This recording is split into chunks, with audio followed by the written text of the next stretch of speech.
Humans are terrestrial creatures. Our entire history is built on the premise of solid ground. We fight wars for it. We pour concrete over it. We anchor our lives to the earth beneath our feet. But scattered across the globe, in the forgotten corners of our maps, there are people who have rejected the land entirely. From the floating reed islands of the Andes, to the vertical swamps of Papua, to the underwater nomads of the Pacific, these 10 unique tribes have evolved to live where no one else could.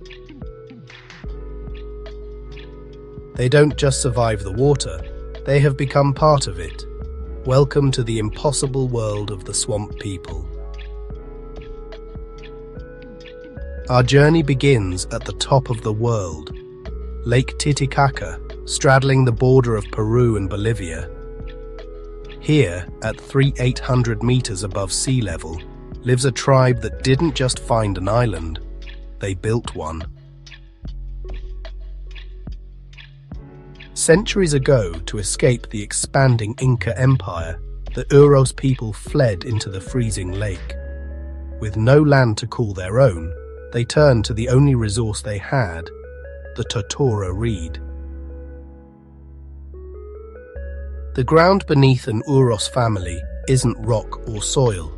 It is a living, breathing mat of vegetation up to 4 meters thick. But this freedom comes with a cost.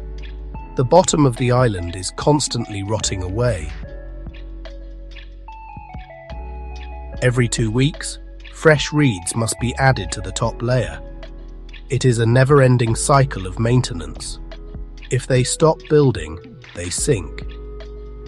Today, solar panels sit atop these ancient structures, a striking blend of pre-Incan survival and modern technology. At dawn, families harvest fresh totora near the shallows, cutting buoyant stalks with curved knives. Bundles are ferried home on reed boats, then dried, layered, and stitched into thick mats. Children learn the weave before school. Elders judge the spring of each layer.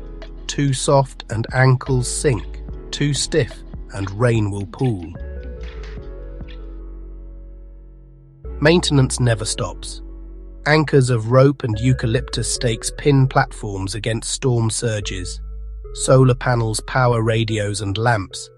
Tourists bring income, but also footprints to manage.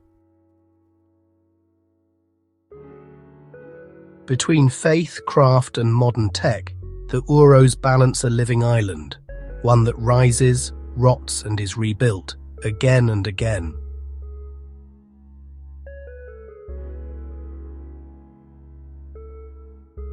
"3,000 miles north, in the heart of Mexico City, lies the shadow of an empire. Before the Spanish arrived, the Aztecs didn't just live on a lake, they farmed it.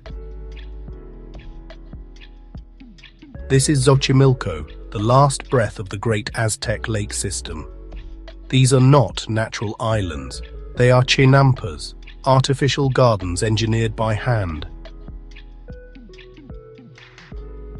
Farmers drive willow stakes deep into the lake bed to create a fence, then fill it with nutrient-rich mud dredged from the bottom.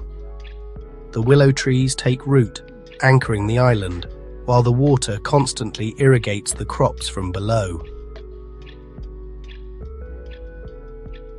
It is arguably the most productive agricultural system ever invented. Yet today, these farmers are fighting a new battle: urban sprawl. As the concrete of Mexico City closes in, the Chinamperos remain the guardians of a lost civilization. In the deserts of Iraq, between the Tigris and Euphrates rivers, lies a place many scholars believe was the biblical Garden of Eden. For 5,000 years, the Madan, or Marsh Arabs, have lived here in a world made entirely of water and reed. Their architectural masterpiece is the Mudif. Look at these arches. They are built without a single nail, no wood, no glass, just bundles of reeds bent under extreme tension. These structures have hosted Sumerian kings and modern travelers alike. But in the 1990s, this paradise was nearly destroyed. The marshes were drained for political revenge, turning the wetlands into a dust bowl. Today, the water is returning, and so are the Madan, a testament to the fact that culture, like water, always finds a way to flow back.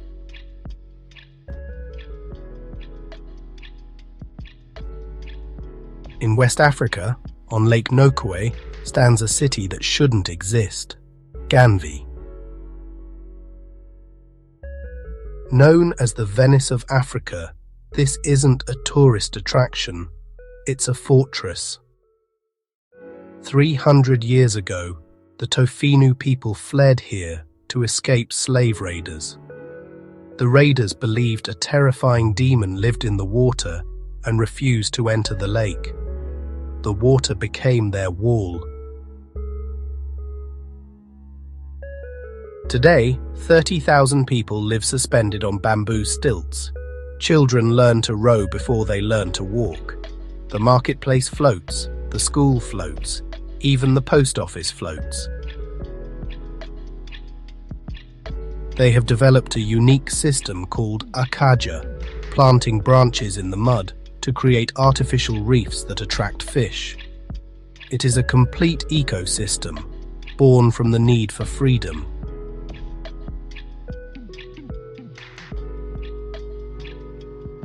On Inle Lake in Myanmar, the Intha people have turned fishing into a ballet. You'll notice immediately how they row, not with their arms, but with their legs. The reeds here are so tall that if a fisherman sat down, he would be blind. By standing, he gains a vantage point. By wrapping his leg around the oar, he frees his hands to handle the nets. But they don't just fish. They farm. The Intha create floating gardens from gathered water hyacinth and mud, tethered to the lakebed with bamboo poles. Think about that. If the water level rises, the farm rises with it. If a neighbour moves, they can literally tow their farm to a new location. It is agriculture without borders.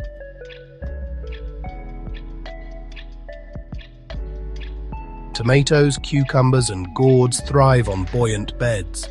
Bamboo stakes mark neat rows, while canals double as pathways and irrigation. Families tend plots standing steady on boats. At dawn, leg rowers ferry composted hyacinth to renew the beds. When storms rise, moorings are slackened so gardens ride the waves. Resilient farms that move with the lake.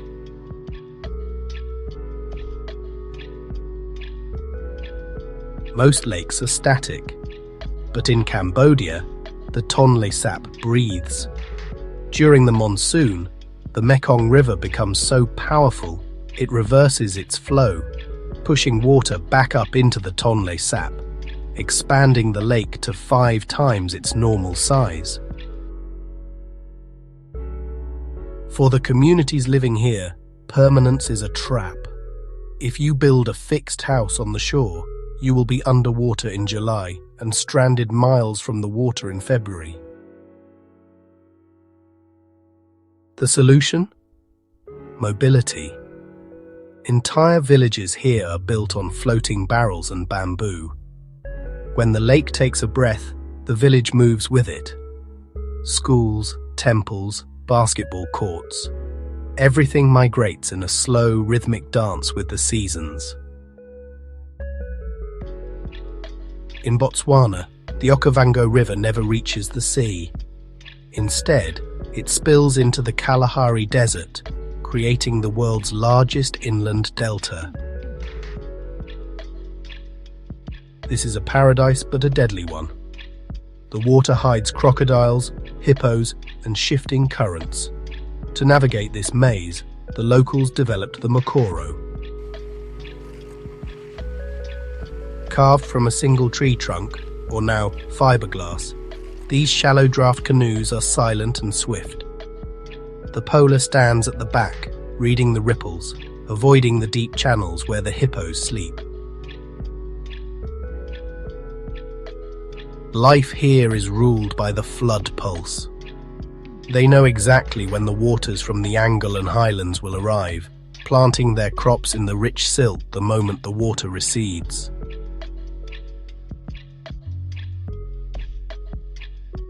Deep in the swamps of Papua, the ground is so wet, so treacherous, that walking is an exhausting struggle against the mud. The Asmat people, famous for their intricate wood carvings, have mastered the tidal rivers, but their neighbours, the Korowai, took a different approach. To escape the humidity, the mosquitoes, and historically rival clans, they went up. Using only stone and bone tools, they construct homes in the canopy, sometimes 30 to 40 meters above the swamp floor. Living in the canopy requires nerves of steel. A single slip on the ladder can be fatal. Yet here, high above the green hell, they find safety, cool breezes, and a perspective on the world that few of us will ever share.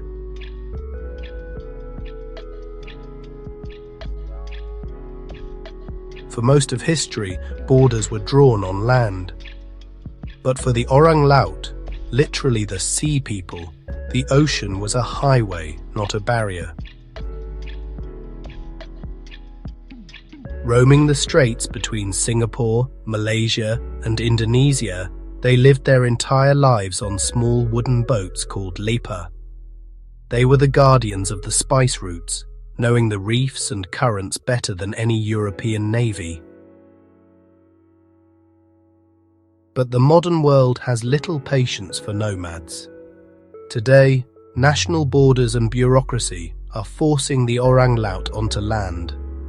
A culture that once drifted freely is being anchored down, losing its unique navigational language with every generation that steps ashore.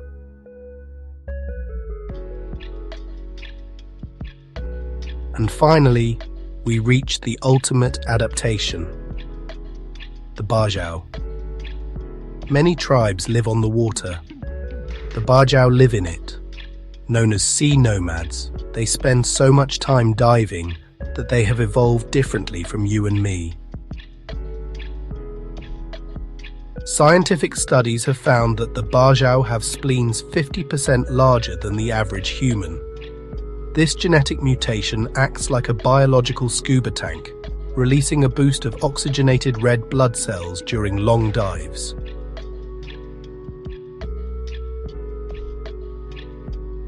They can walk on the sea floor for minutes at a time, hunting fish with spear guns, completely at home in a world that would kill us in minutes. They report feeling landsick, the reverse of seasickness, whenever they step on solid ground. They are the closest thing humanity has to a marine mammal. We often measure civilization by its roads, its skyscrapers, and its foundations. But these 10 tribes prove that humanity doesn't need solid ground to build a society. From the reed architects of the Andes to the deep divers of the Pacific, they show us that home isn't about where you stand. It's about how you flow. As our own sea levels rise and our weather becomes more unpredictable, perhaps we have something to learn from the people who stopped fighting the water and started living with it.